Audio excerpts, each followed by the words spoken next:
application for Mr. Cornish for the Yes. area variance for Silver Hollow. Do I have a second? Second. All in favor? Aye. So moved.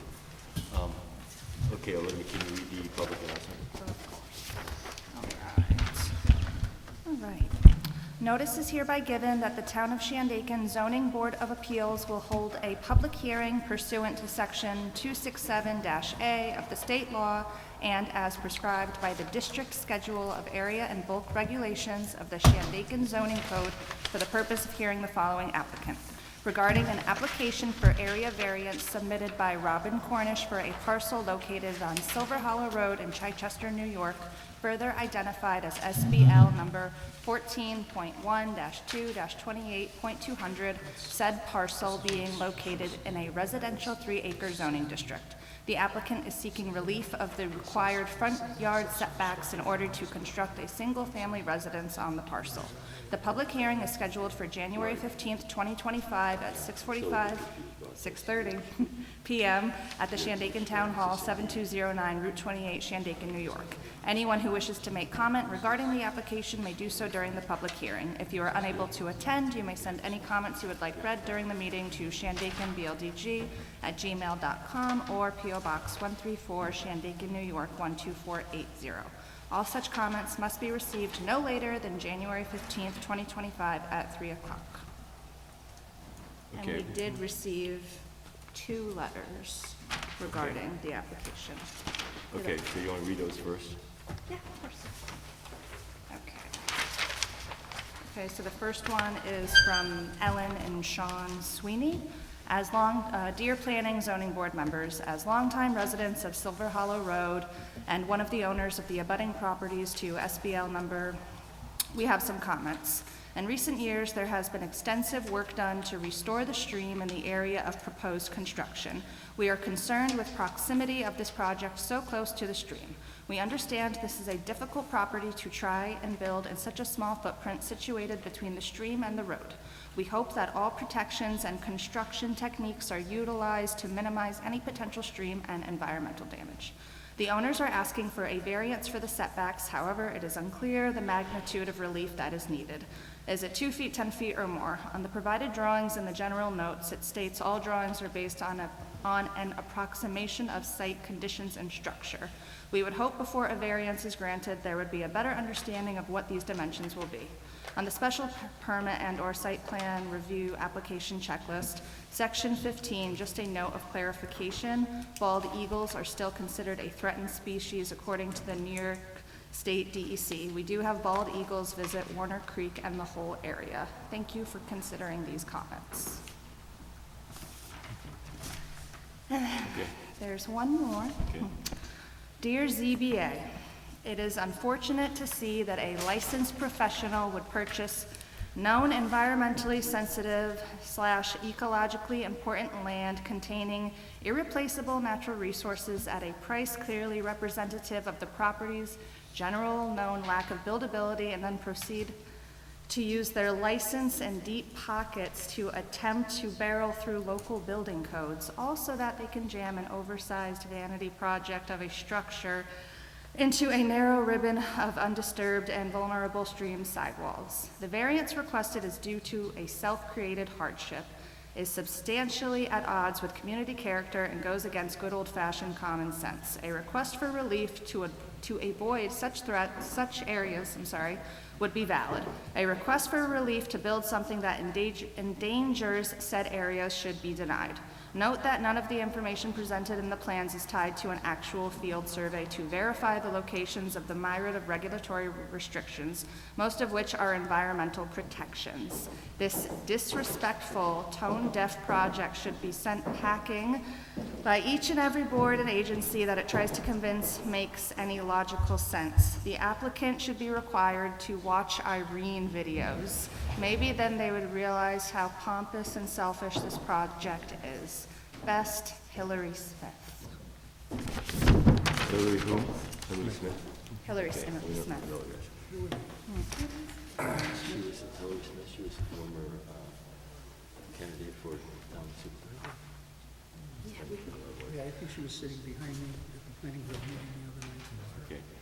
So this is just a public hearing. We will open discussion on this when we start the general meeting.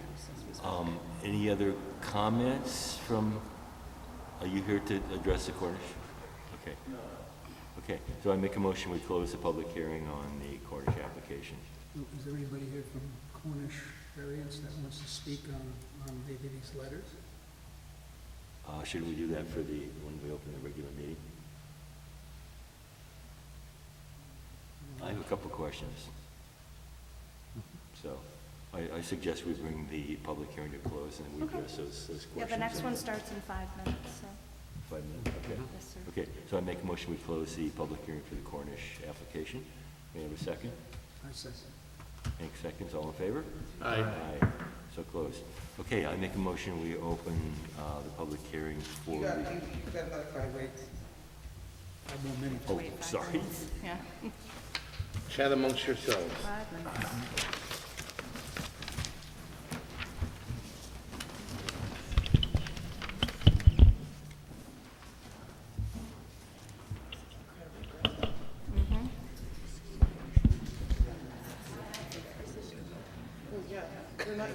No, I know.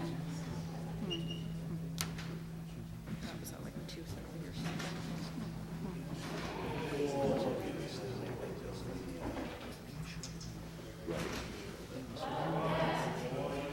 Yeah. Yeah. We addressed it at the last meeting. And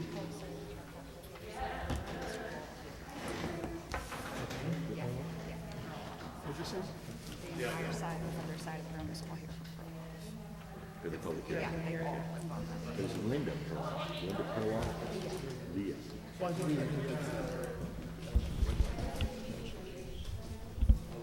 Yeah, any more questions about this? Yes.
No, Gary? We don't have to.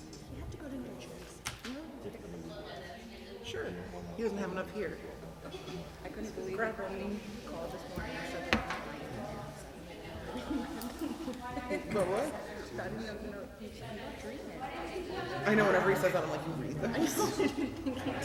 Are you sitting on like a desktop from like Windows 97 era? Like, are we running in DOS? Like, how are you checking these now?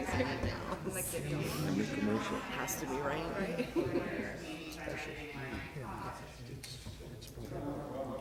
Beautiful vacation resort. Oh, God, this starts. Campground permit, yeah. Cabin development. So is this a cabin development? I think probably it is, yeah. You guys are good. Okay, I make a motion, we open the public hearing for the Leah Perloff zoning application on Main Street in Phoenicia. Second, all in favor? Aye. Okay, please read the public notice. All right. Notice is hereby given that the Town of Shandaken Zoning Board of Appeals will hold a public hearing pursuant to Section 267-A of the state law and as prescribed by the district schedule of area and bulk regulations of the Shandaken zoning code for the purpose of hearing the following applicant. Regarding an application for a use variance submitted by Leah Perloff for a parcel located at 29-33 Route 214 in Phoenicia, New York, further identified as SBL number 13.16-3-2.100, said parcel being located in a hamlet commercial zoning district. The applicant is requesting the variance in order to operate a cottage/cabin development in a hamlet commercial zoning district.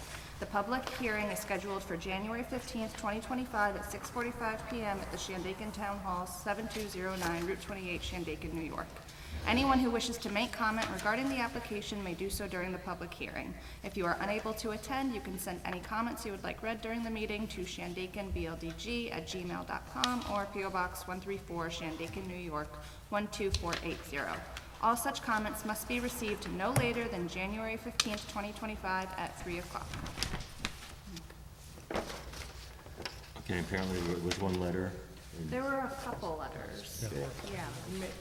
They may be in attendance if they want. And there are also, I believe, people who may want to sign up and speak. If you'd like to do so, you could do so now. You want to read the letters? Yeah. Do we read the letters, or? 1 sec. Yeah. Anybody who sent in a letter that happens to be here, would you like to speak or would you like us to read it? Yes. Read it? Is that Okay, I'll read them. Before we do this, could we have a clarification as to exactly what variances are being asked for? Could you do that for us? This is an application for a use variance. She wants to use the parcel in a way that zoning code doesn't allow. In what respect? Which is a new construction parcel. No, it's not new construction, it's the conversion, well, not to start with, it's the conversion of existing structures, and in the future, perhaps the addition of new structures. Okay, Is it asking for a cottage development? Yes. A cabin or cottage development? Yes, that's, okay. That clears it up. yes. So we can air this out after we hear the public hearing, but we need to hear the public hearings first. Okay, so if you want to read, or if you want to read the submission, but, Yeah, I can read them. Okay, Yeah, go ahead. Okay, so the first one, dear board members, the request for a use variance for cabins at 29 Main Street in Phoenicia has me concerned. I live about a half a block away. My understanding is that a use variance that would change zoning is granted in only very rare circumstance when hardship can be proved and benefit to the community as a whole is clear. I would ask that it be explained what hardship is there here other than self-created, and how does the variance help the hamlet? I'm concerned about setting precedent of easy use variances in the hamlet for whatever anyone wants. There are a lot of commercial residential properties in the hamlet, 214 J Street, Main Street, etc. Approval of this variance will mean the board will have to say yes to whatever anyone wants to do. If the applicant wants to have a hospitality business in the hamlet, they already have two good and legal options: a B&B like the Phoenicia Belle or an STR. I wish the owner luck with her hospitality business, but she has other options than asking to change the zoning and setting a negative precedent the rest of us will have to live with for decades. Liz Potter, 10 J Street. Okay, and this is from John Kilb. After viewing initial ZBA meeting of 11/20/24 and listening to my neighbor, Ms. Perloff's intentions, I am very concerned that they are excessively ambitious, especially the request for a blanket of permission variance that will cover any future intentions, no matter how grand or small, without a variance review by this board and the public. Also, so many rentals beyond the lawful and existing two raises even more concerns. Those of excessive or late-night noise, parking, we already have a limitation on J Street. Environment, living on the Stony Clove stream, often find myself removing trash from under the bridge and along my bank from those that abuse its use. I am not one to render limitations on any new neighbors, but their plans must be within reason. This side of the bridge has been for quite a while a quiet, friendly neighborhood of many families and would prefer to keep it that way. Thank you, from the Kilt family. And then, to whom it may concern, I am writing to voice my concerns for the request to change the variance at 29 Main Street, Phoenicia, New York. My concern lies in the fact that allowing this variance circumvents our already existing short-term rental laws, which have been beneficial to our community in helping to mitigate the housing crisis we are currently facing. I'm concerned that if this variance goes through, that this will create loopholes for the future businesses and homeowners to disregard the short-term rental laws and have multiple short-term rental properties. I believe allowing this variance would be a very bad precedent for the town to set and even more detrimental to the locals who live here who are still getting pushed out of their own community by expensive or lack of housing. I don't want to misprint. Leah Kilb. I am writing to voice my concerns for the request to change the variance at 29 Main Street, Phoenicia, New York. I am worried about stream environmental impacts, i.e. stress on the environment by saturating small land space, i.e. water, litter near stream, effects on wildlife ecosystem. I am concerned about noise and light pollution. Traffic congestion and parking limitations is a concern. Change in a quiet neighborhood due to adding more short-term rentals to a property. Thank you so much, Molly Kill. And I have one more. Thank you for the opportunity to comment. I am not a near neighbor, but a resident of Shandaken that cares how we grow and cares about zoning. I see no indication of the actual size of these cottages or any setbacks. It may be a density variance would also be required, and for setbacks from cottage to cottage, this is clearly in the floodplain, which represents significant challenges to this kind of proposed use. There is little to no elevation above the Stony Clove. Cars parked along the river is a bad plan for a floodway. There is no indication that the driveway is also a deeded right-of-way access, a property further up 214. The cottages proposed appear to butt right up against the right-of-way, which is a clear safety concern. Just because there is not much current use of the right-of-way does not speak to the future legal use of the right-of-way. Ingress and egress, if not widened, is of inadequate width for an incoming and exiting car or truck. Increasing traffic with multiple cars entering and exiting onto Main Street creates traffic hazards without adding to quality of life concerns for many neighbors. As a variance is a kind of gift to a homeowner whose property has inherent limitations for this kind of growth, I hope the ZBA denies this application. Variances are for hardships, not created by homeowners' desire to develop the undevelopable. Thank you for your consideration, Maureen Mylar. Thank you.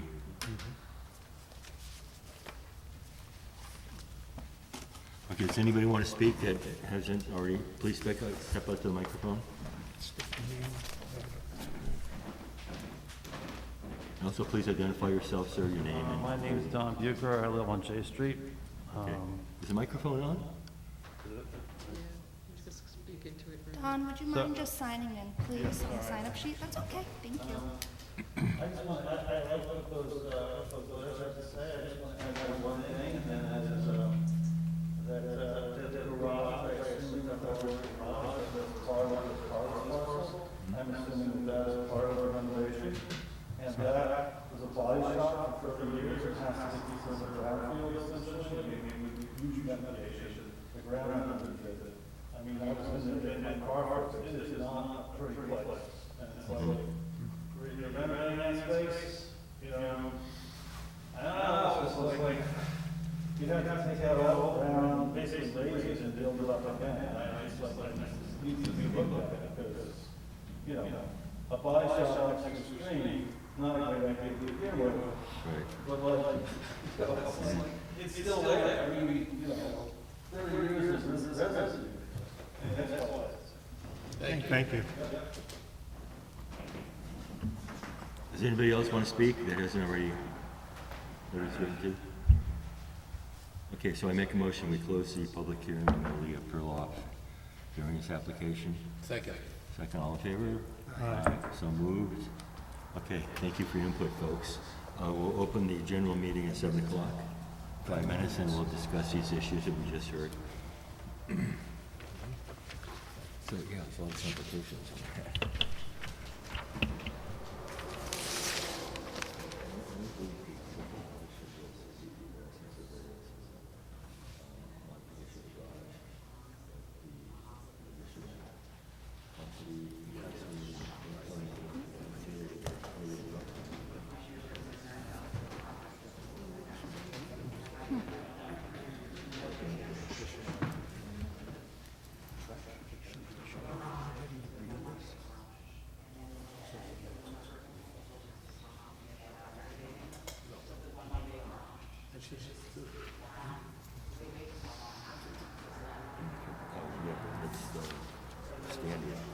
Yeah, you want to read it? Okay.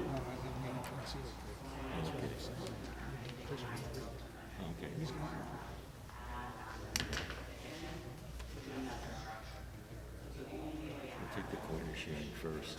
Yeah, it's true. I think that's kind of no-brainer. If she did,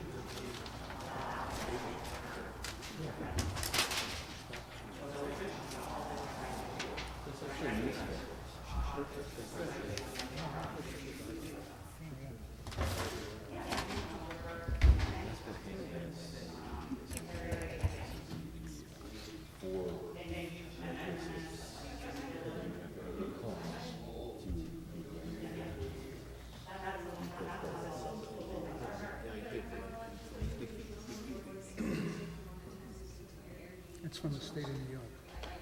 Yeah.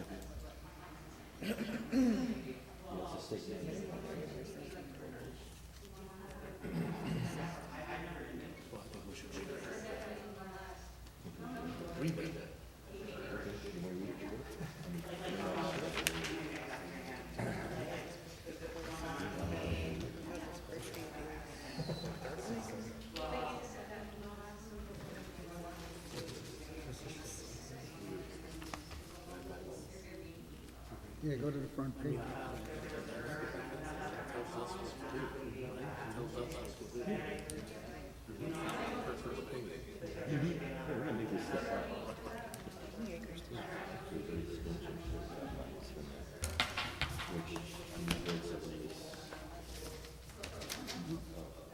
That's just for the state.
Oh, school's going great?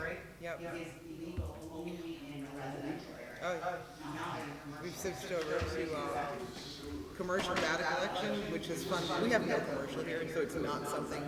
Most of the classes I take aren't really either aren't applicable, or I'm just pretty familiar with it. But commercial data collection is interesting because we don't have that here, so I've been enjoying it. Yeah. You'd think. Maybe someday somebody will build a Walmart here, and I'll know how to value it.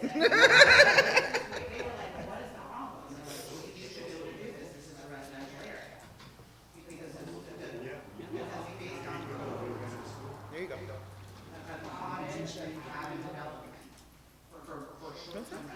Oh yeah, I can actually. Yeah. Well, I can't really. We don't value. It's been so long since Shandaken did a reval. We don't value the way that like everybody else in New York State does. So a lot of it's just not applicable, but it's nice. 9 years before I was born. It's been 50 years. She didn't do a reval. She started it. They spent money on it, but they never followed through. Taxes went up. Some values changed, but it was a reval. Well, yeah, my values are a joke. Everybody knows that. My values are half what you can get for your house, but I can't touch them. No, fear not. I can't touch them.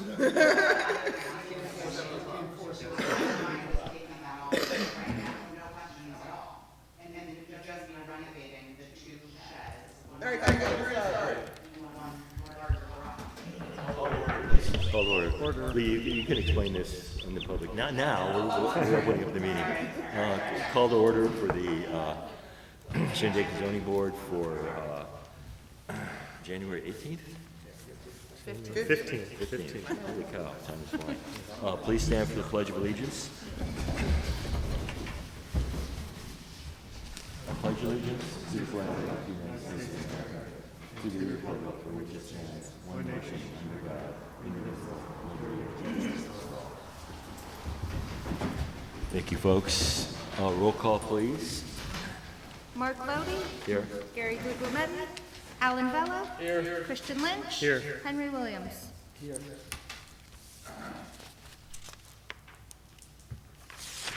Did anybody have any amendments to the minutes of the last meeting as submitted by Olivia? No? But I made the change. Yeah. You made the change? Yeah. Okay, so I make a motion that we accept the minutes as submitted by Olivia. May I have a second? All in favor? Aye. So moved. Minutes, so, what else? Can we start the? communications. The only thing you guys had for communications was previously you had an application before you for a variance from Mountain Jam, which has been pulled because it's a town board issue. Yeah. Also, did we get a letter from Mike Morial about a 62-day waiver? Yes, a letter regarding that waiver was submitted.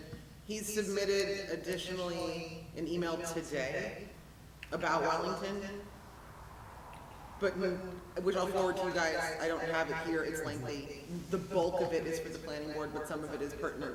And since it's a coordinated, it'll likely be a coordinated review. It's important that you get that information.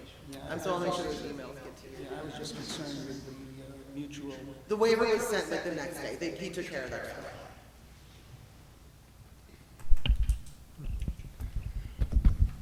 Okay, so first on the agenda is the Cornish variance. I believe they need.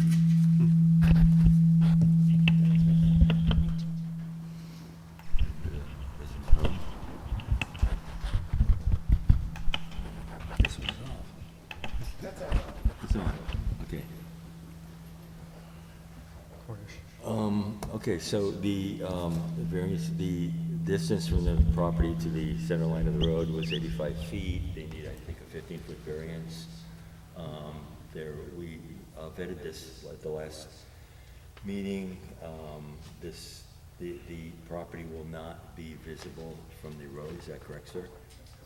Okay, and the roof will be a vegetative roof, is that correct? That's correct. Okay, and so there were a couple objections that were written in. One was the issue of threatened species. Are there threatened species involved? At first I've heard of that. I don't believe your property is threatening bald eagles. I'm not sure what's about, to be honest. I think it was discussed at the planning board that. It would have been, for whatever reason, a copy of the short environmental assessment form is not in this folder. I always make sure that when they submit the SAF to me, that is run through the state's mapping tool. Were it run through the state's mapping tool and there was an endangered species associated with the lot, it would have popped up as one of the yes answers with an explanation below. Okay. Off the top of my head, I don't recall that. I don't have a copy of it, I don't know why, and I can't seem to find it on the website either. But I don't recall an endangered species being listed on that SEAF. Yeah. That all being said, were there an endangered species listed on that SEAF, this application is before the planning board, and if a neg deck is necessary and they're not doing a coordinated review, then the neg deck sits squarely on their shoulders. That kind of environmental concern is one for, I believe, one for them to address. I can imagine. Right now, this application is just before us for a frontage variance, an area variance, for the front of the Right, building on Savala Road. yeah. This is all streamside frontage that's been extremely highly renovated, by the way, so I can't imagine there's a endangered newt living in that property. The salamander that pokes its head out every 17 years, not that I'm aware of, but I can double check. And then, the other issue was, being so close to the floodplain. No, that was vetted at our last meeting. The structure is out of the floodplain, although extremely close to the floodplain. That's a matter of your own personal hardship that you're taking on. We don't adjudicate personal hardships on this board, so that is entirely up to you. But I would just reiterate that these floodplain maps were instituted by FEMA about 10, 12 years ago, and Mother Nature has been acting up on us since then, so those maps are not entirely reliable in our current environmental structures. I'm sure you're aware of that, and you said that you have a son who is studying hurricane at the University of Miami, so that personal hardship related to any possible flooding danger is entirely up to you. We're not adjudicating on that. We're only addressing the frontage issue from the road to the back of the property. Do we have any other questions? Well, there is a question here about the exact dimension. Someone's saying it's unclear, it's an approximation. Well, if I can just speak to that, I believe what that refers to is that the architect has put a general note on there, which refers to essentially covering that these plans are not for construction. The survey, all of the information has been surveyed and has been taken from the ArcGIS, which is registered with the state. So I think that's what that's referring to. I believe it's reasonably clear on the drawings what it's asking, and we're not suggesting that it's a problem. Certainly, I assume any approval would need to be validated by a licensed surveyor, obviously. Right. But I think that's what's referring to, just a general note on the bottom of the drawing. But you're clear that it's 15 feet and you feel confident in that Yes. based on surveys? Well, The you need, request is up to 15 feet, the biggest request, but it gets smaller than that, Yeah, just so right. we're all on the same page. you need a 60 foot of distance between the road and the building. And I think on your drawings, it showed that you were 60 and went down to something like 20? 35? Yeah, so you need a variance from 35 to 60 and whatever it may be going up to the 60. So technically, please correct me if I'm wrong, Grace, but so there's the boundary, which is the middle of the road. There's 25 feet right of way, which is basically Eric's state sort of for the road, and then it requires 60 feet. We are coming, the variance that we require is to go all the way back to 35 feet from the boundary. With it being underneath. So it's ultimately a 25-foot variance he's requesting. Okay, but given also this projects have been vetted by the Ashoka Watershed Stream Management Program, which is pretty much a de facto expert on these issues in this area, they have signed off on their approval. You've gotten approval from the New York State DEC. Well, no, so I'll just be clear on that. So we've consulted with the Ashoka Stream, so with Bobby Taylor, and the actual work that was completed is 200 feet from the site of where we've actually So it's within our site, but the building envelope that is proposed is 200 feet from where any of that work Is it 200 feet upstream or downstream, or across the stream? upstream. Upstream. And so, when we first went through the workshop process with the planning board, we were much closer to that. We subsequently met with Shandaken Streams. They recommended it be further down, so we've gone with their recommendation, which we completely agree with. But to be clear, we do not yet have a formal approval. The way I understand it works is that we get through, first we have to get through the variance process, and then we apply for a permit to the DEC and the DEP. And so everything that the first letter was had concerns about in terms of environmentally and construction techniques and so on, my understanding is that's taken care of there. So I don't want to overstate, we've certainly met, consulted with, and agreed with the representatives of the DEC, which I believe is all we can do until there's an application before for permitting. Right. I don't believe that can actually approve. Yeah, you don't need a permit or anything from the Ashoka Watershed Stream Management Program. They're strictly an advisory expert role. So, any other questions? I was just going to ask, in one of the other letter, they claim that the plans are not tied to an actual field survey. Is that correct? Has a field survey been done? So the ArcGIS survey is what we're going on. Okay. That's right. So that, so the license surveying, so Craig Connor are the engineers and surveyors, and they're engaged to do that work, but that has not been. So again, you're just before us for the area variance for the front setback. Correct. Okay, and in your opinion, as you voiced at our last meeting, that our code doesn't really reflect the setback on a building that's below grade, that has no view shed. Yeah, so the point I was making was, I think the setback, the way it's written, the provision, I wasn't criticising the code so much as it doesn't contemplate a scenario where the building is underneath the level of the road, with the two key provisions, as I understand it, of setbacks, or three really, one being streetscape amendment, two being safety of road users, and then the third being overshadowing, to make sure that it's not too close to a neighbour with respect to blocking out views and causing shadows. So in this case, the argument is that we've gone to a lot of trouble to take it below the road, and therefore that's the basis for the application. Okay. So I think all the requirements for us granting a variance have been met. Yep. It's an ambitious project. We'd love to see it built. Concerning the floodplain issues, build at your own risk, sir. Good luck with that. I make a motion that we grant the variance to Mr. Cornish as applied for. I'll second that. All in favor? That's a roll. Mark Lodi, In favor, yes. Gary Guglielmetti, Alan Vella, Yes. Christian Lynch, Yes. Henry Williams. Yes, So moved. good luck. Good luck with that. Thank you, sir. It's a beautiful project. We wish you luck.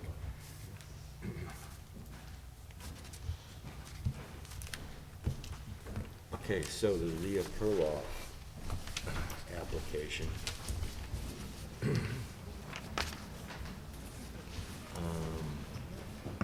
Okay, so one concern, I didn't even think about this, but the brownfield below the garage, are you renovating the garage? No, so just to clarify, and just so my neighbors understand the whole thing, the way this whole thing got started is that I asked for a building permit to add a bathroom and a kitchen to the one-bay garage. Leah, I'm sorry, can you just address the... Oh, I'm sorry. Yeah, of course, sorry. You But already had your time with that. I did. Probably not now. Well, know that I want you guys to know the story, even though I'm facing this way. So I asked for a building permit to add a bathroom and a kitchen to the one-bay garage. I was told that I could not get a building permit for the one-bay garage to add a bathroom and a kitchen because I already have 2 structures on the property, my house and my 1 short-term rental. So I wasn't allowed to, I was denied a building permit. The intent being to turn the one-bay garage into a dwelling unit? Into a dwelling unit. Okay. Unclear of, right, a dwelling unit. Unclear of if it would be short-term or long-term rental, or, but wanting to have that as an option for me. So that was my intention, period. That was the end of the intention. There was a smaller shed also on the property, like, that I had also gotten drawings for, that I was also interested, this hadn't even gone anywhere, but it's just a drawing that I had, that I was interested in having that as an option also to renovate into either a short-term or a long-term, or even just like a studio rental, like it's very small. So again, I'm like shaking because this is very, not how I thought this was going, but We're here to try to help you. no, of course, like, and that's the thing, is I've gone through and done everything that I have been asked. The only reason that the cottage development thing came up is because that was a way for me to add a bathroom and a kitchen to the garage, was to have another dwelling unit. So if I was in a residential area, so a block down J Street or whatever, the cottage development is allowed only in a residential area. It's not allowed in a commercial area, which we all at the board, you guys were all like, that can't be, we all were like, and the planning board was like, that can't be true. Like, why isn't a cottage development allowed in a commercial area if the intention is to have multiple rentals? Well, that's on the books. No, We totally. don't make this up. No, 100%. But that is how that all came about. So I am not tied to changing the zoning to a cottage development necessarily.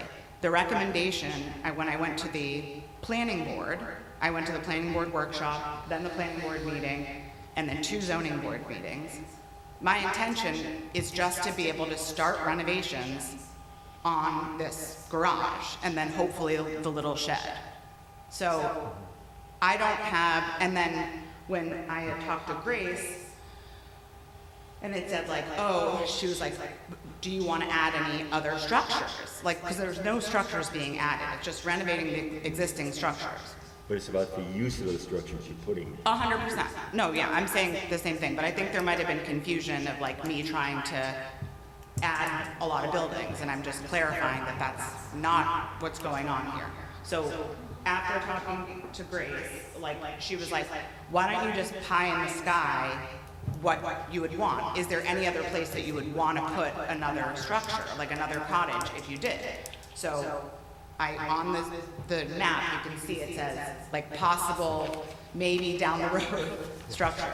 I'm not even tied to that. I do not care about that. I'm not attached to that at all. But your application is for a cottage or cabin development, That's and correct. that's what we have to look at. I totally understand. I think what I'm trying to articulate is that I got to the cottage development concept based on recommendation from the planning board and the zoning board.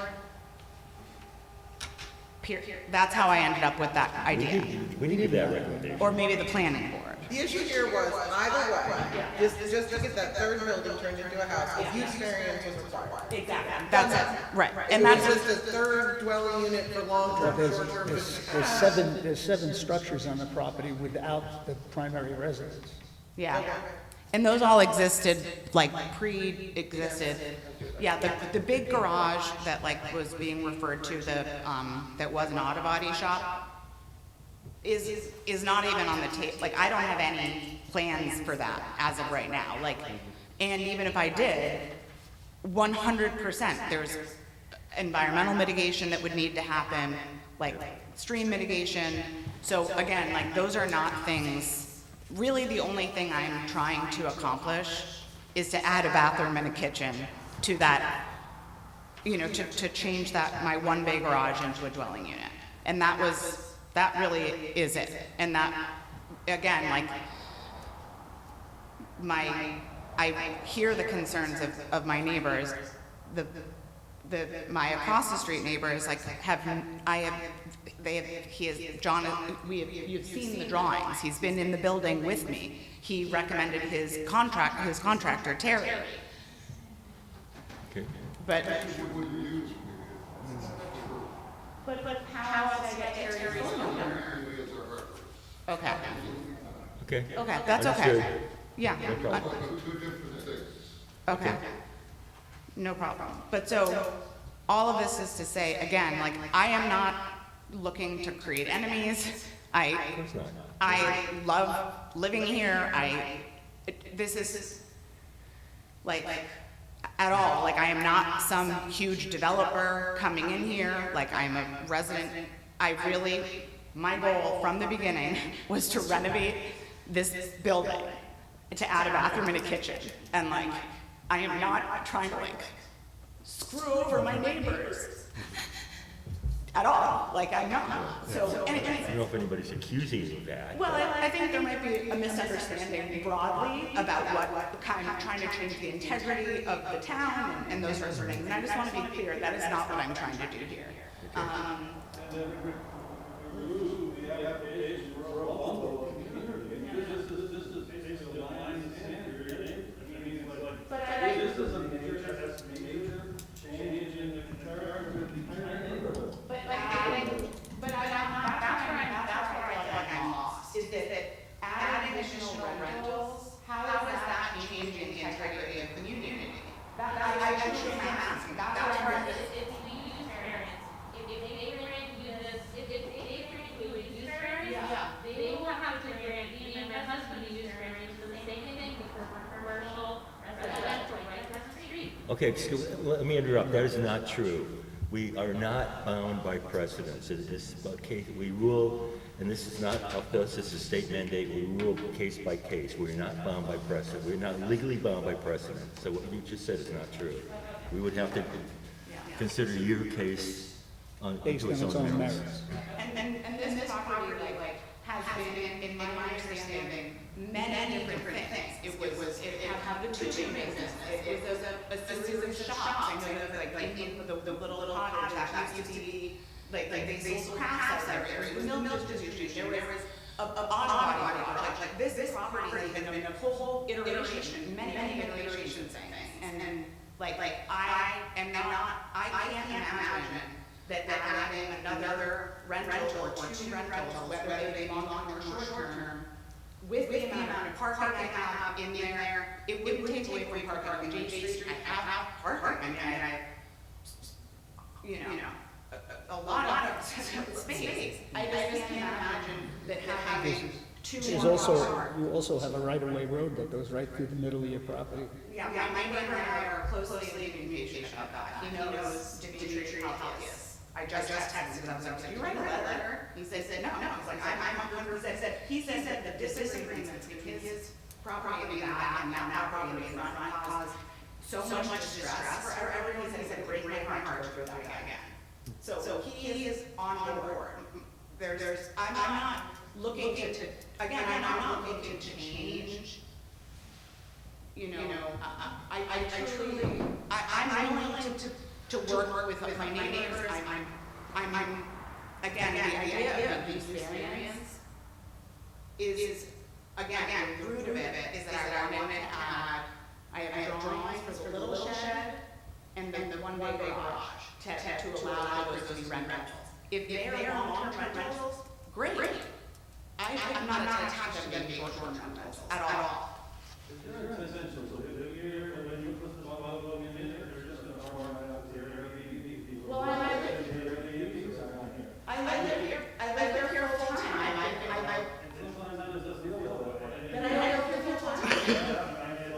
Well, that's irrelevant. My mother has Alzheimer's and is in the hospital, so when I go back and forth spending time there, I think that is so absurd to say that I'm not part of the community. I was the co-chair of the comprehensive planning board. I interviewed to be on the zoning board. I have started the farmers market in this town. I was on the board at the Pine Hill the Pine Hill Library. Like, that is an egregious thing to say that I don't.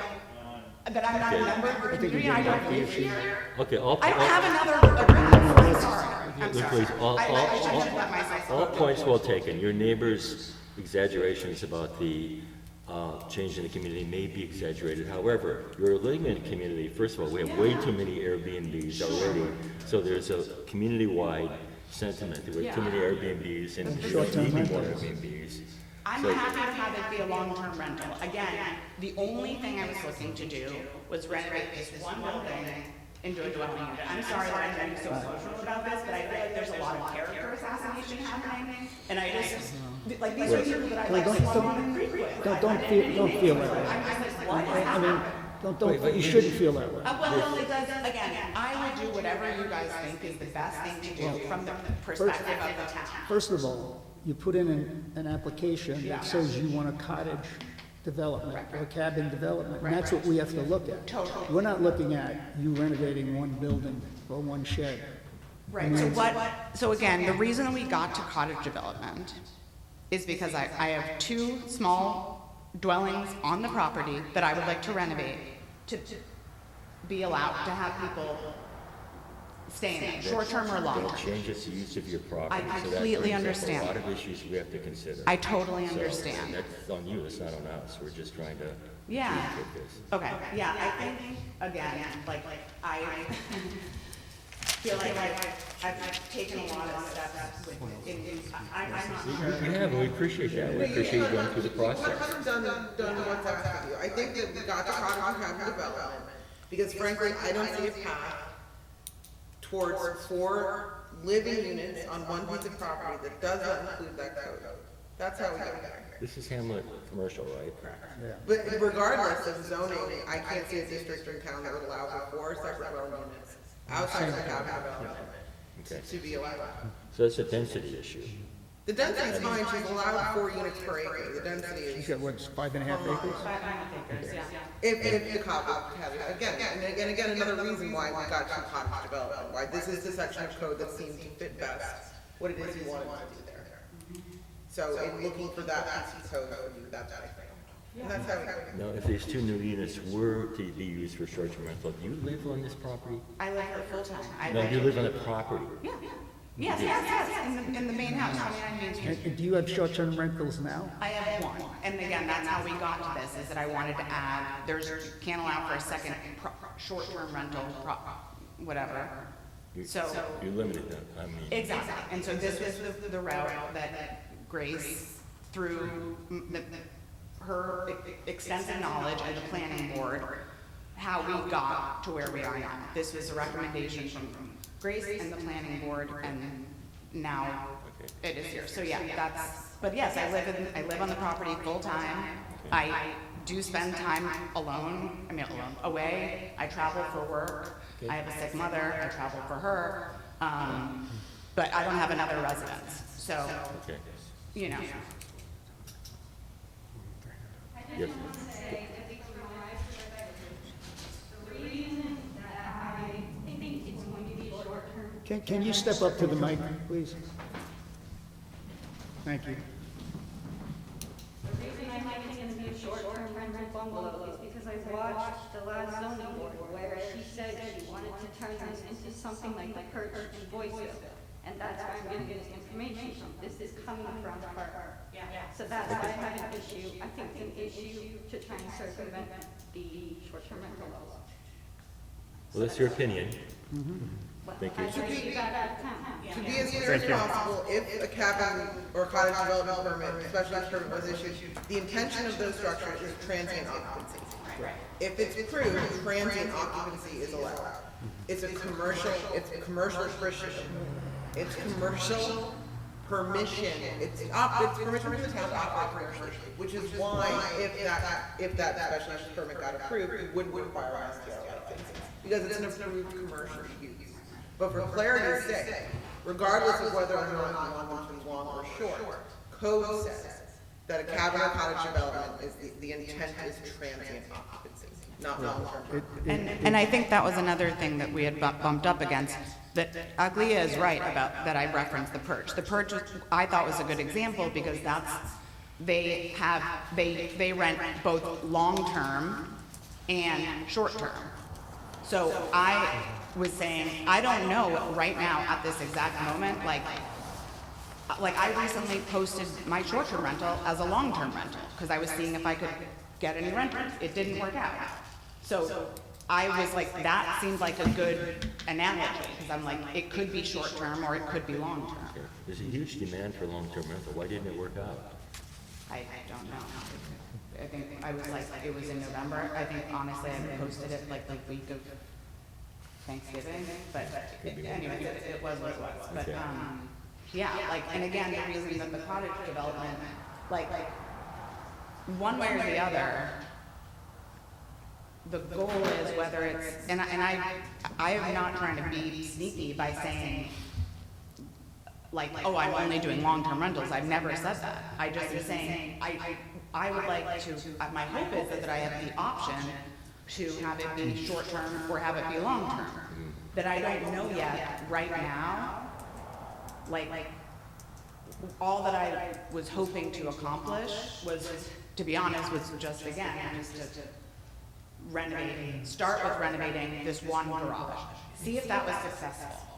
Did I get a renter? Did it work as a short-term rental?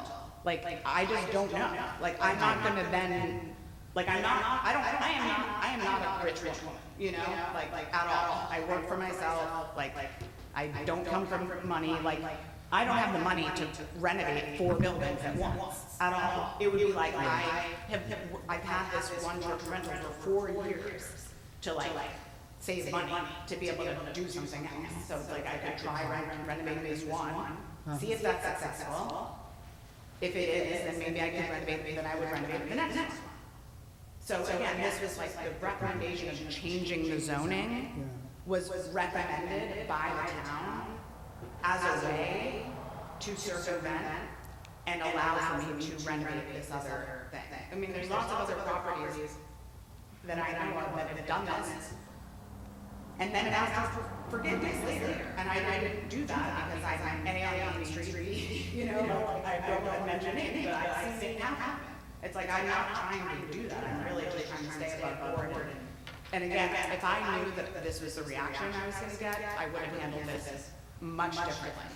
But I was under the impression, based on earlier conversations, that Well, you know, a use variance is very difficult to get. It's much more difficult than an area variance. I don't know what other avenue you would have taken. again, yeah, like, again, I followed what was recommended by the town to get where I am. I've remained open to alternative solutions. If I can't renovate, and what I've heard is that there isn't an issue necessarily with renovation. I think it really is the terminology around the changing of the zoning code, or not changing the zoning, I'm sorry, the use variance. That carries a lot of weight and a lot of emotion and a lot of.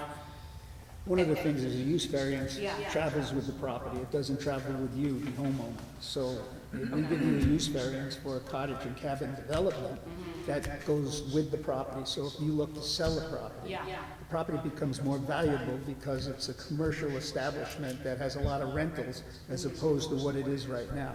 And that be So you have to not only do that, you have to show that it's a hardship, a financial hardship on you. And there's a criteria for use variances that the state requires us, mandates us to look at when we look at changing actual use of a property, which would be changing, which would be giving you something that's prohibited in our code right now. Yeah. So when Hank says maybe you speak to some of the larger long-term concerns of your neighbors. A use variance is very difficult to obtain. Again, this is not something we make up. This is by state mandate. Can I read those? Yes, you can. This is from New York State. This is to us what to do about things like this. What must be proven in order to be granted a use variance? If requesting a use variance that is permission to establish a use of property not otherwise permitted in the zoning district, the applicant must prove unnecessary hardship. To prove this, state law requires the applicant to show all of the following. 1, that the property is incapable of earning reasonable return on initial investment. if used for any of the allowed uses in the district. Actual dollars and cents proof must be submitted. That the property is being affected by unique or at least highly uncommon circumstances. That the variance, if granted, will not alter the essential character of the neighborhood, and that the hardship is not self-created. If any one or more of these factors are not proven, state law requires the ZBA to deny the variance. That's a high bar. Yeah, and just so I know context, like the gentleman was here by use variance, had a financial hardship. Who was That here? was an He was area. here for an area Okay, variance. yeah. So, yeah, I mean, and I'm not sure, I guess I'm curious, like what other, where like other, this has happened at other properties, like where I know something was changed, the zoning was changed, like I'd be curious if that was the case. Anyway, I mean, I can't own a body shop, so that's currently what we're slated for. That's what this property is currently slated for in terms of it being a commercial property, it's not a body shop. Well, it's not been in operation for over 5 years, so. You grandfathered in if that operation took place within a 5-year window, which it Yeah. hasn't. So the grandfather issue is not relevant. Right, I guess I'm more just saying, like, when we first looked into it, it was like, what? Yeah. Yeah, Well, I mean, again, this is going very differently than all the previous meetings, like the last meeting we had a month ago, like, sounded different than the planning board, so again. well, we're vetting out these issues that we didn't vet before, now's the time to vet them. Yeah. And we gave your neighbors opportunity to 100%. vet their own issues, so that's what we're doing. I think the biggest issue, one of the biggest issues for me is that the variance goes with the property. I think that's a real issue. Yeah. Because that could, you know, It's 10 never years gonna down be the changed line. back. Yeah.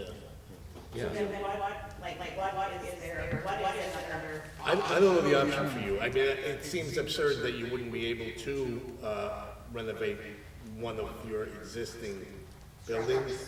I'm not sure, but I don't know, so I don't know the answer to that. Yeah. I mean, I think what for me, like, what I just keep coming back to is like, if this was a residential area, if I was in a residential district, a cottage development would be allowed, which would mean multi-use rentals for short-term residents. And it's not a residential district. No, I know that, I'm just stuck on the fact that that this is like, Doesn't seem, it doesn't, doesn't logically make sense, that this would be allowed in a residential neighborhood, but not in a commercial. There are a lot of things in zoning laws that don't make sense right now. They're written in 1976, long before there were any short-term rentals or even the internet or. And one of the issues that you're trying to overcome is, we have a schedule of use regulations in the code, and in the code for your district, Hamlet Commercial, a cottage and cabin development is prohibited. But in your Hamlet Commercial, a motel, hotel is special use permit. Right, and so that's another thing that was suggested, I think was suggested in one of the letters, and then possibly, I think someone else said that, like this, I could B and B. I could do B instead, which, you know, that would still allow, and that is approved. And then I believe if I applied for B&B, obviously there's licenses and stuff that you're talking about that I need to go through. But if I did that, then I would be allowed to renovate, right? No. No, because the B and B, by definition, a bed and breakfast is in one structure. I think the recommendation from an abutter or one of the commentators was like, you could turn the main house into a B and B. Yeah.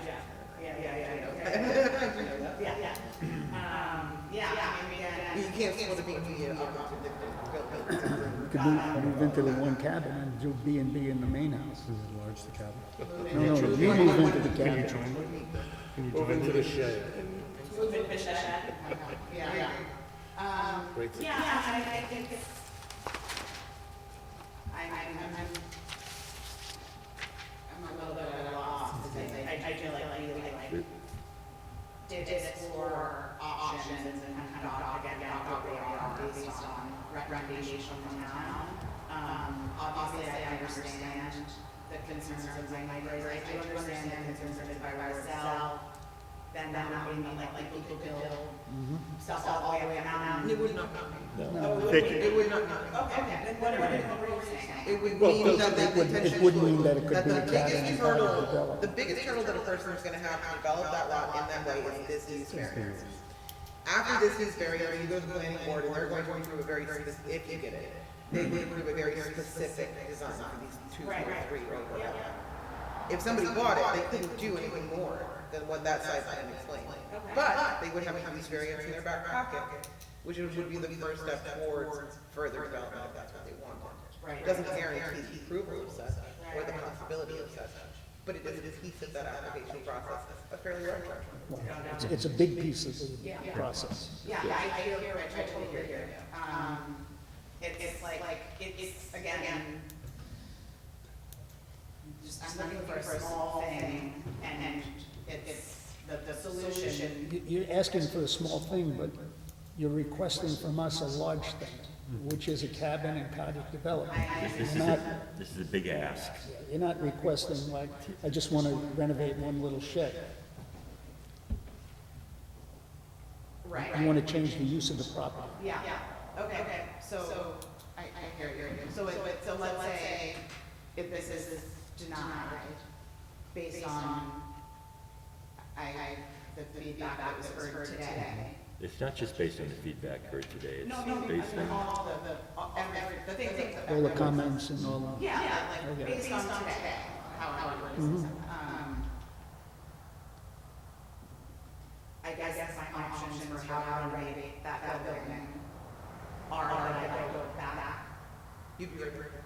I'd be right back here.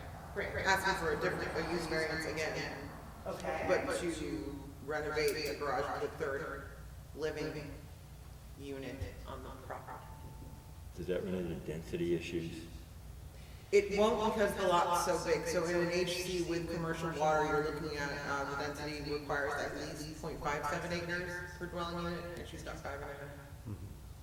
There's no density Right. issues. Okay. Well, if you But again, were, it's a use variance. Right. yeah, and if Same you were type of to variance. pursue that route, we it might be the could, same type, but it's not a cottage and cabin development. and we could initiate a conditional variance. Whatever that condition may be. Yeah. Yes. Yeah, because you can't So- change the application now. No. Do you guys see any way we could approve this? Not based on this. No. I don't see any way forward for you at this point. Yeah. I wish I had known that. But you have to go through this process. I mean, you know, you could have, at great expense, you could have hired a land use attorney, et cetera, and so forth. Oh, no, I mean, I'm happy to go through it, I think, I would have changed the application early to be precise, I think. So now it sounds like that's right.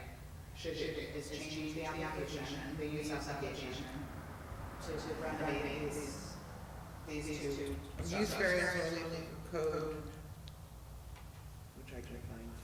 And it is the right time to like ask if that is. We need to adjudicate the application before us, before anything else happens. Yep.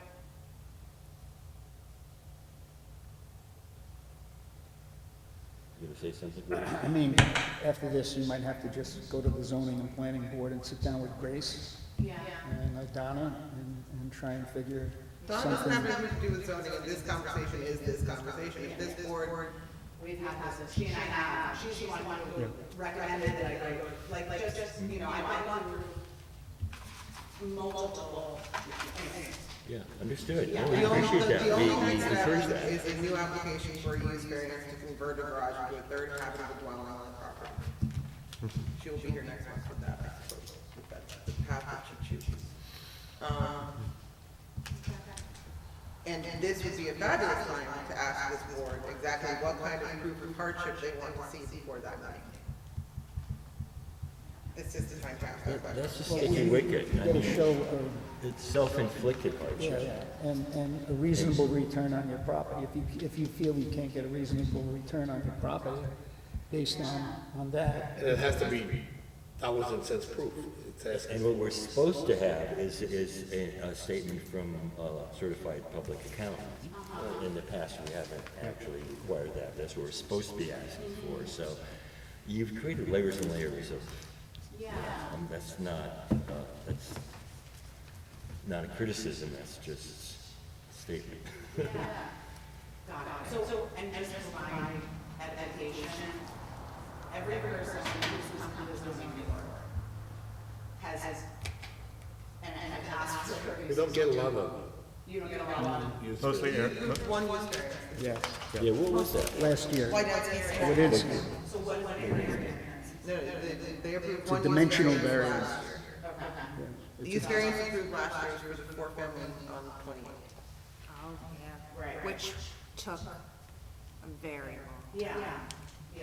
and there was a lot of opposition. The Like, issues about use variances the reason they're put in place in the first reason is to preserve the quality of the community. And as you can understand, as you heard from your neighbors today, the people who live, that's why they move here, is for the quality, that's why you moved here. So this is not for nothing. This process protects your property as well as their property, as well as our property, protects your property for the future. So a use permit is always a sticky wicket that we have to consider very carefully, which we always do. In terms of your statement that there are people who do these the violations of use variance and then ask permission, I'm not aware of any of that. If that did happen, they should be freaking arrested. No, I'm not suggesting, I'm more saying like, just trying to, again, like, trying to understand the best route to be able to have another, use these, Another rental. and I think we all like you, we all understand what you're trying to do. I think, we understand. But I do think, the fact that the use variance, goes with the property, the next person who comes in and buys it may have totally different intentions, and that could affect the character of the community. Yeah, right. That's a big deal, right? Yeah. As long as I've been chairman of this board, our two overarching considerations are, first of all, preserving the character of the community, and secondly, providing for economic development. Right, and I think based on those, I don't think that what I think what Alan's saying, and what you guys are saying is valuable, but meaning down the road, we have no idea what anybody would do. I don't think what I'm trying to do by adding the rental is innately changing the integrity of the town. Versus, what? I agree. Yeah, so I don't feel like that, if this were, based on that, I would think, again, I do not think that by trying to renovate this garage, that this is where things were gonna end up. Yeah. Well, people are very jealous of the character of the community they live in, as you find out. Jealous of the character? Yes, jealous to the point where they're willing to localize to preserve their community. Protect it. You should be too. I know, I've been living here 22 years, and I've seen a tremendous change in the. That's what you'll like, if you choose to use. Yeah, I don't know that I will be able to justify, Yeah. hardship, but, We'll give that to Leah. Yeah, take it. You might want to take that.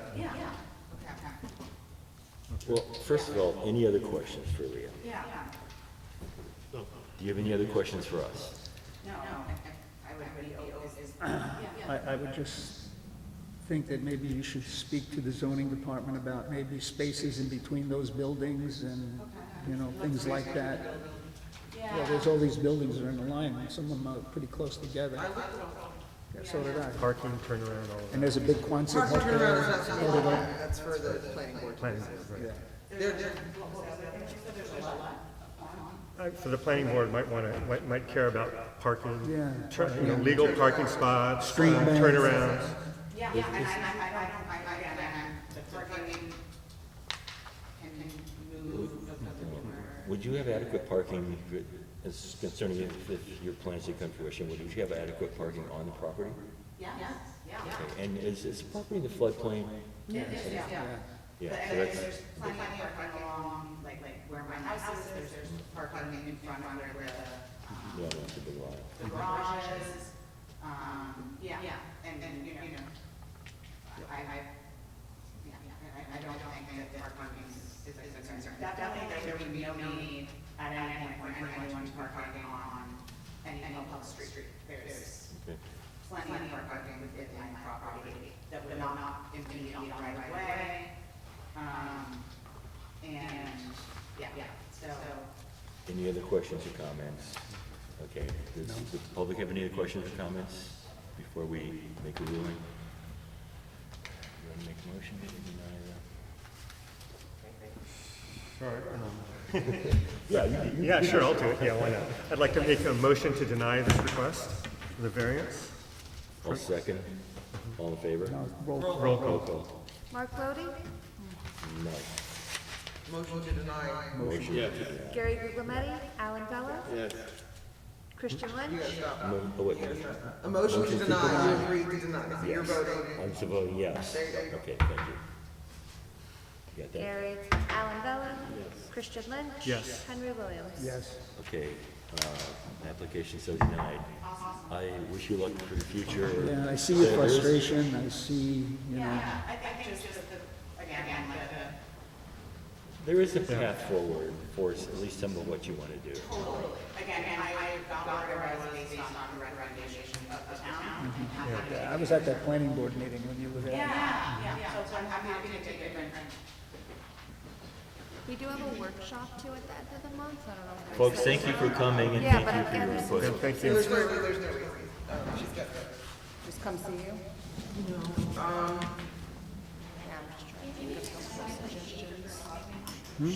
Sure, why not? Yeah. What? Yeah, no, I just didn't know if they would have maybe any different Actually, you raise a avenues. good point. They They won't might have see some you, suggestions. The planning board workshop. they won't see you until you have a new application for the planning board. She makes a good So point. it might, thank you, You so it need might to be a visit the good planning idea. board before you can come back and see that. And let them know, hey, listen, this is what I did, but now, It's okay. it's okay, I'll do it. Thank you. Yeah, but explain to them, where you're at right now, and they might be able to lend some, helpful suggestions to get you to do what it is that you want to do without.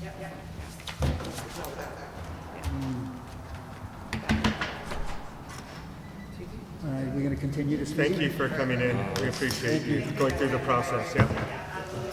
Any old business, anybody wants to? Yeah, I address? have something. Somebody else has something? No? How about that sauna on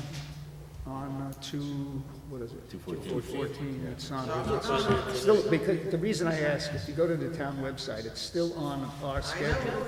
And this has been going on a long time. I agree.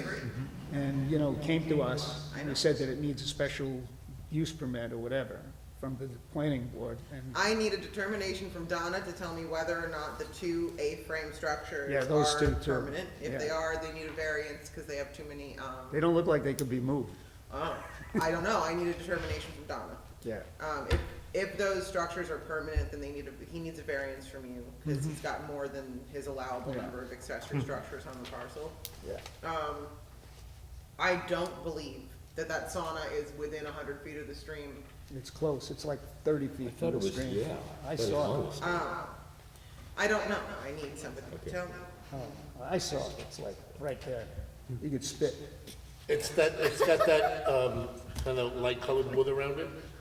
No, it's raised up, it's That's out what of the it's raised up, floodplain, and it's raised up high enough to be out of the, the actual floodplain if the water rises. And, it's got water, it's got electric, it's got, Even if it's within 100 feet of the creek, it doesn't matter, he doesn't need to come see you guys for that. yeah. All right. It's definitely within 100. I've just asked because if you go on the website, it's still on our schedule, it shows it, it's there. Okay. And the other thing is the Partners for Progress wanted to come and speak to us. Yeah, they couldn't make it this month. Maybe next month. I will ask them if they wanna come next month, then I'll see if you guys can get here an See, hour they early. didn't want to come because they know we limited them to an hour. They don't wanna come because I gave them the zoning, a copy of the zoning code, and they both looked at me like I was absolutely insane. I'm literally, what am I supposed to do with this biblically sized piece of zoning? Yeah. All right. Do I need to sign anything? No, I don't think so. no, not tonight, not tonight, you're off the hook. To be very clear, it's my understanding that if the application that she presented to you all wasn't complete, which it wasn't, because there was no proof of hardship submitted, I can't understand how we got to the point of a public hearing if we didn't have a complete application for Ms. Furlow. Yeah, I don't think we really. From who? Leah, We if got the the board felt that she application. didn't submit proof of hardship, which I agree she did not, Yeah. I don't understand how we got from an incomplete application to a public hearing. Yeah. Well, I don't know how it left the planning board to come here then. I Because mean, they have, they this is gave not a her planning board, advice. I the mean, planning board couldn't address the application unless it got no, to use variance. I understand that, but I was at the planning board hearing when she was there, and they directed her to come here. Yes, because she needed a variance, that's Yeah. what they had to do. Well, that's why she's here. But Yes. as far as a fully developed application, I mean, that's not on us. Yes, it is, the application for variance is on you. If you didn't feel that you had a complete application for variance, I can't understand how we got Well, we from- did have a complete application. It said exactly what she wanted. She wanted a cottage and A cabin complete application development. includes The what hardship. this board wants to see as proof We of asked, hardship. we asked if there's a hardship. We asked, You what asked is for your proof of hardship? Yeah. I mean, we can request proof of hardship. We don't You have can to. demand, you have We to could demand and proof. request. supposed I to. mean, if they don't provide it, we don't have to, agree to the variance. I But don't still, disagree, this is not me disagreeing, it's saying that hardship was presented and not observed. That's not what I'm saying at all. Obviously, proof of hardship is not. well, obviously you're talking about this, but, it's, somebody buys a piece of property like that. It's like Christian said, buyer beware. I don't disagree with the decision at all. What I'm, With our decision, with with the decision to deny that variance, I don't, it's not my place to agree or not, but I don't disagree at all with the decision that was made. yeah, My concern is that the advice you gave her wasn't good enough?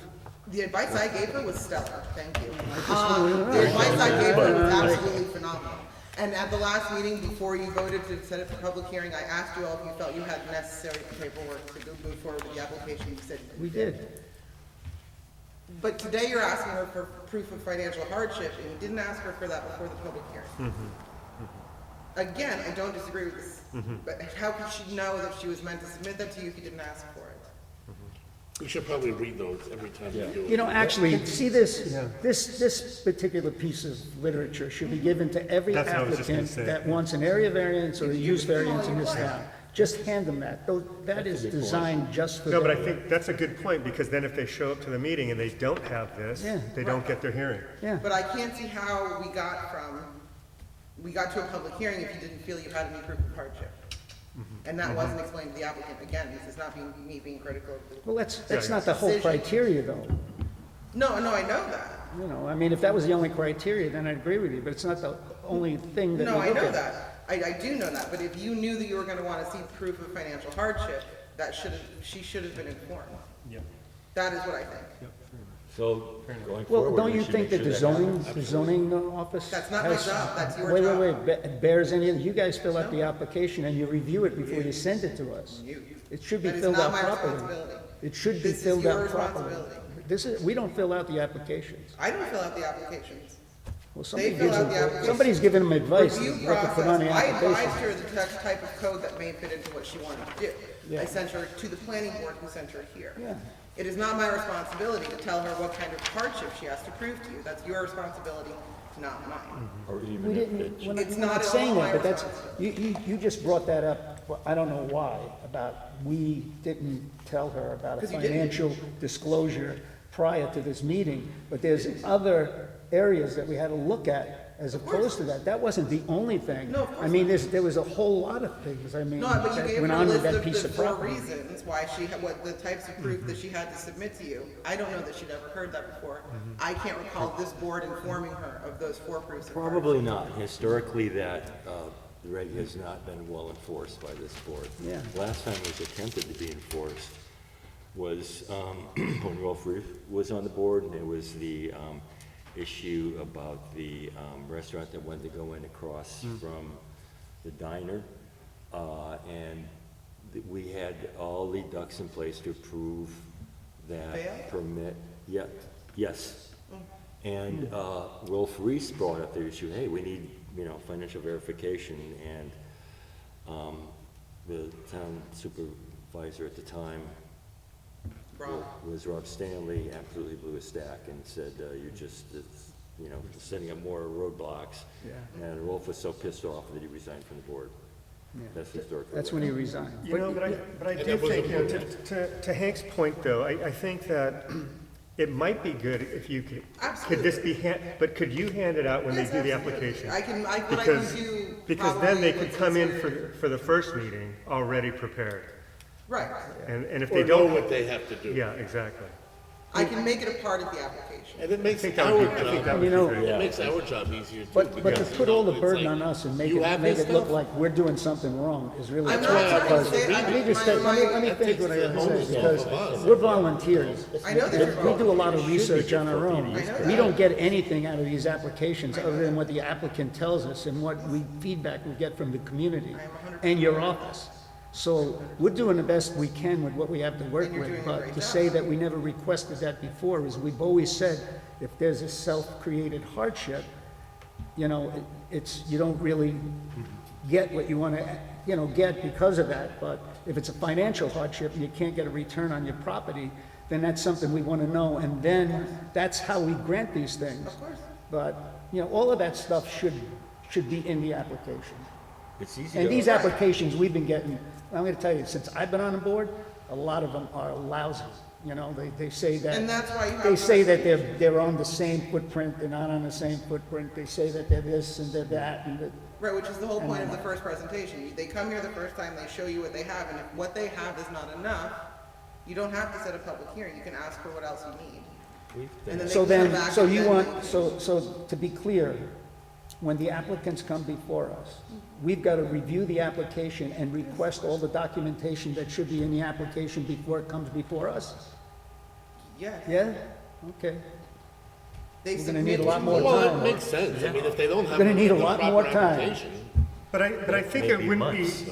Jeez. but I also think it wouldn't, yeah, I mean, it's not a the- big the ask. problem here isn't that, the problem here is that it's not for me to decide whether or not what they submit is proof of hardship. I can't make that call. I'm incapable of doing so.